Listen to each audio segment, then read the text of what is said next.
Kita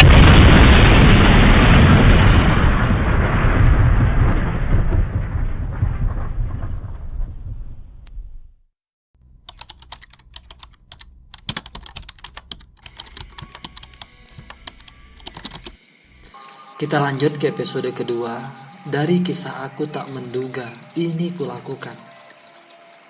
Maka dari itu agar teman-teman tidak gagal paham, mohon tonton di episode pertama.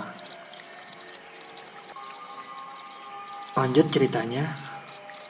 Setelah Eko dan Wati terjebak dengan hilap mereka di ruangan viketnya, karena dua dari teman mereka tiba-tiba kembali dari aktivitas merujuk pasiennya. Apa hendak dikata, mereka harus tertangkap basah dengan posisi Wati di bawah Eko. Maka dua dari teman piket Eko dan Wati kaget dan sedikit berteriak. "Eko, Wati," serunya sambil terkaget.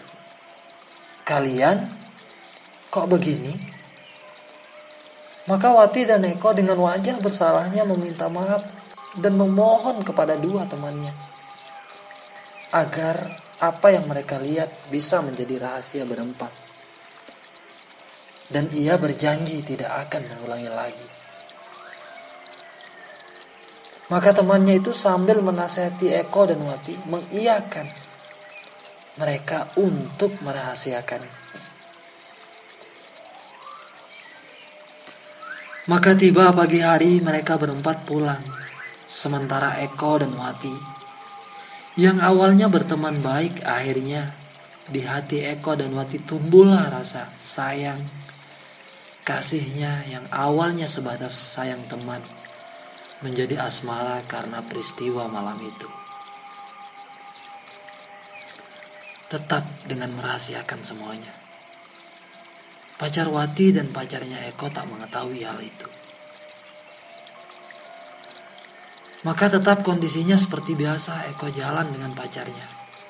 Begitu juga Wati jalan dengan pacarnya. Seiring waktu berjalan, pacar Wati sangatlah baik pada Eko. Sering ia berikan Eko hadiah, dan tak jarang saat Eko membutuhkan uang ia berikan dengan harapan pacarnya Wati. Eko bisa menjaga Wati. Karena dirinya sebagai teman baik Wati yang ia tahu. 3 bulan perselingkuhan Wati dan Eko dari pacar mereka berlangsung. Tiba pada suatu hari Eko diajak Wati untuk omongkan tentang hubungan mereka.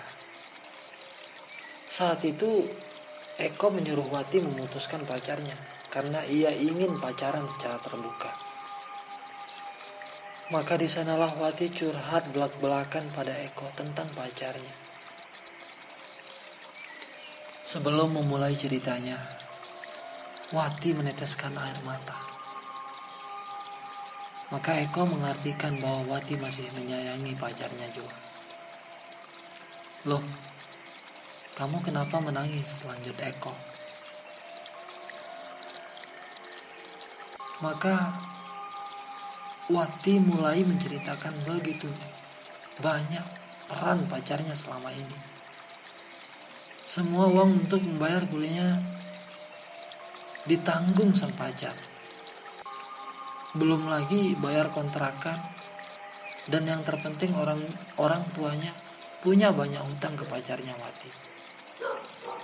Itulah yang menyebabkan Wati tak bisa mengambil keputusan untuk break dengannya.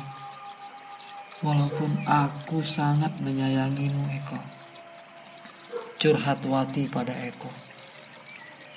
Mendengar itu, Eko sedikit emosi sembari berkata, "Baik, kalau begitu aku yang akan menjauh darimu. Dan aku janji aku tak akan mengganggumu lagi," ujar Eko kepada Wati.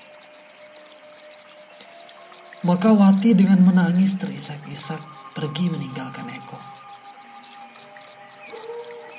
Tiba malam harinya, Wati dalam kesendiriannya memikirkan keputusan apa yang harus ia lakukan. 2 hari 2 malam ia mengurung diri di dalam kontrakannya, sampai membuat teman-teman kontrakannya jadi heran dengan dirinya yang berbeda. Sungguh kasihan Wati, harus dihadapkan pada pilihan yang berat karena menyangkut perasaan dirinya. Jika tidak memutuskan pacarnya, ia harus kehilangan Eko yang sangat dia sayangi. Dan jika memutuskan sang pacar, maka semua hutang-hutang keluarganya harus ia selesaikan. Karena tak mampu memendam semuanya, akhirnya ia curhat pada teman kontrakannya. Ia bernama Ria. Di sana lagi-lagi air mata Wati harus tercecer, butir demi butir sampai curhatannya berakhir. Maka Ria memberikan sebuah jalan. Putuskan pacarmu dan lanjutkan dengan Eko. Karena perasaan jauh lebih mahal dibandingkan harta. Maka besok malamnya Wati akhirnya mengikuti saran Ria. Ia memutuskan pacarnya walau dengan segala resiko. Dan besok malamnya ia beritahu Eko bahwa ia telah memutuskan pacarnya. Di sanalah Eko merasa sangat bahagia. Tiap malamnya Eko selalu bertemu Wati. Selalu ia saling manjakan. Tiba 1 minggu kemudian, mantan pacarnya Wati marah besar dan menagih apa yang telah ia berikan pada Wati dan keluarganya. Mengetahui itu, orang tua Wati habis-habisan memarahi Wati. Sampai ia mengatakan, Wati anak durhaka. Dan harus terbuang dari rumahnya. Karena hutang orang tuanya Wati ternyata tak main-main. Jumlahnya cukup besar. Tak mungkin bisa diselesaikannya. Maka saat itu juga Wati disuruh pulang untuk ditanyakan alasannya. Singkat cerita, bertemulah Wati dengan ibunya. Wati lagi-lagi dibentak untuk balikan dengan pacarnya. Namun karena Wati sudah tak cinta lagi, maka ia dengan beraninya menjawab ibunya dengan kata-kata, Maaf, maaf, maaf Bu, hati ini tak bisa dipaksakan lagi. Maka saat itu juga Wati disuruh untuk berhenti dari kuliahnya. Kabar itu ia beritahu ke Eko pacar barunya. Namun karena Eko tak mampu memikirkan solusinya, maka Eko pun diam-diam mencari wanita lain. 1 bulan Eko dan Wati tak pernah bertemu lagi. Karena Wati dikurung ibunya di rumahnya. Sementara Eko lanjut kuliahnya.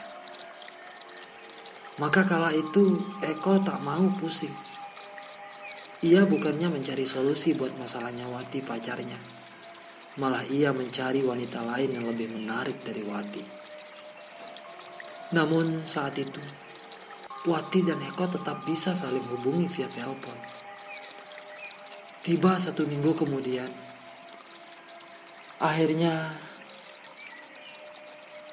Wati diam-diam kabur dari rumahnya untuk menemui Eko di kontrakannya. Namun saat itu yang ia temukan bukan sambutan kangen Eko, tapi malah sebaliknya. Ia menemukan Eko yang selama ini ia bela-belain, sampai harus rela melawan orang tuanya yang selama ini. Dan ia rela memutuskan orang yang selama ini sayang dan setia kepadanya.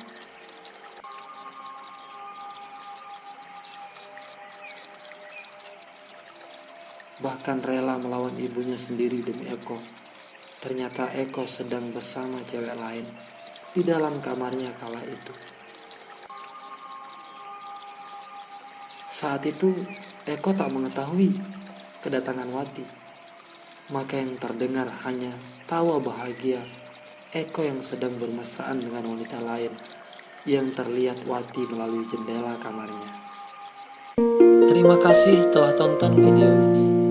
Kisah-kisah yang ada di video ini murni kisah nyata kehidupan. Karena itulah pesan kami, ambil positifnya, buang jauh-jauh